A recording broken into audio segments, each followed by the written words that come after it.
Hi guys, so it's me Jess and I'm here to give you all an update on what's going on with my pregnancy and what's been going on this week. So normally I do my updates every Friday because my days start over on Fridays. But I had a little situation happen when I went to my doctor's appointment yesterday. So yesterday I was 36 weeks and 5 days. I went in to do the I think it's called the strep B test, when they do the little swab and test to see if you have the certain bacteria or not. So I went in, did my urine sample as usual, got called in the bag, listened to the baby's heartbeat, they measured my stomach, all that good stuff, the normal stuff. After that, my doctor came in. There was a nurse practitioner there, so she was actually the one that checked his heartbeat and did all that stuff. So I waited for my doctor to come in, and she came in and she actually did the swabbing, which was easy. And I don't know why. Maybe it's because I'm a new mom, and everything that people say kind of makes me anxious and kind of hypes up the situation into something that it's not. So the swabbing went fine, and then after that she was like, well, do you want me to check your cervix? It's up to you.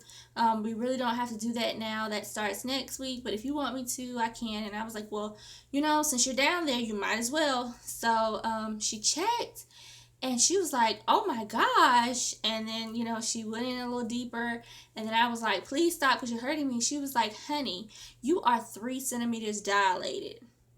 And I was like, okay. And they were like, how are you walking around here with that baby's head hanging out like that? And she was like, do you feel this? And I'm like, no. But I could feel pressure, but I couldn't exactly feel her touching. And she was like, I'm touching the top of your baby's head. You are 3 centimeters dilated. And then they made me put my legs up in like a pushing position, but told me not to push. And she was like, this is really serious. I need to check and see. So I was 3 centimeters dilated and 50% effaced, and I had no clue. I mean, I had pressure down there, but I wasn't in any pain. And she was like, are you sure you're not having contractions? You're not feeling anything? And I was like, no, I don't feel anything. I mean, I had felt slight cramping and maybe like Braxton Hicks contractions, or what I thought was Braxton Hicks contractions earlier in the week, but I didn't feel anything that made me feel like I was in labor or I was in pain or like I really need to be worried. So she was like, I need to check and see if you're having contractions. So she started my NST test, which is, I guess, the non-stress test, whatever it is, but its official name, I'm pretty sure, is the NST test.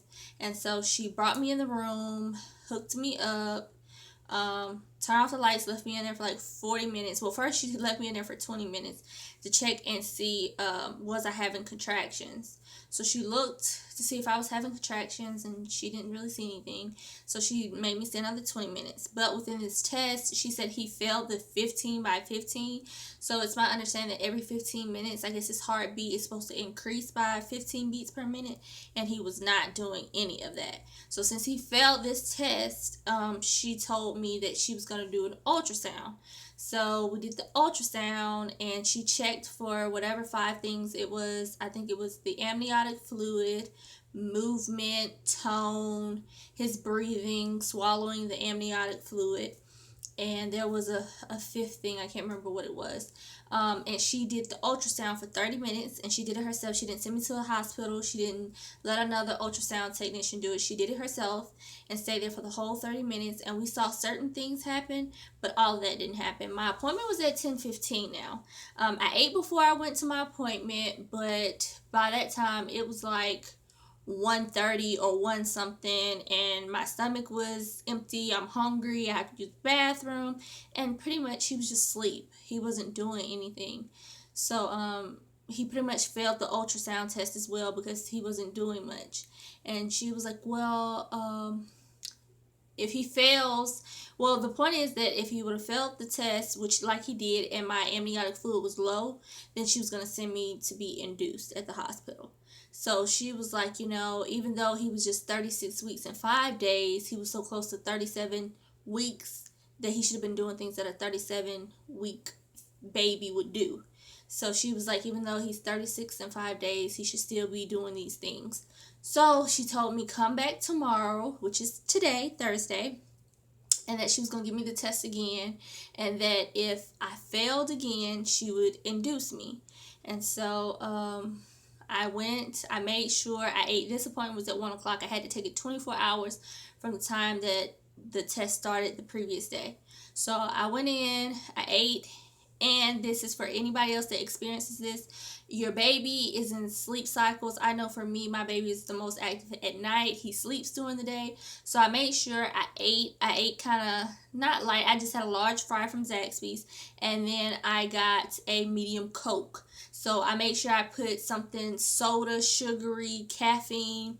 I don't really care how people feel about it, but I just wanted to make sure he was up and awake and alert. I don't really do it all the time, but I didn't want to be induced or force him to come out just because he was sleeping. That's just the way I felt. His heartbeat was fine. It never dropped. It just never peaked the way they wanted to with his movement, but it never peaked because he wasn't moving as much because he was asleep. So, because actually doing the ultrasound, she actually jiggled my stomach to actually try to wake him up. So I drank the Coke, took the test. To make a long story short, I passed the test. So there was no need for me to be induced, and he did the things that he was supposed to be doing. So, I mean, I think the only thing that made the difference was the caffeine, was the Coca-Cola, because I took the test at the same time, the same equipment, the same place. Everything was the same. The only difference was what I had consumed and when I consumed it. So that was a good thing. So I'm not getting induced, and that's about it. But she did say that I was having contractions, and I could see it spike up and stay up like that and then go back down. And she was pretty much just like that, up, across, down. And I had at least like 3 to 5 of those on that sheet within the 40-minute range. And she was like, you don't feel any of those contractions? And I was like, no, I don't feel anything. And so no one knows why I'm not feeling the contractions. Maybe because they're not strong enough yet. I'm pretty sure I'm going to feel contractions and pain during this pregnancy or during labor. In no shape, way, or form am I saying, oh, I'm going to go through this whole pregnancy, push out this baby, and don't feel anything.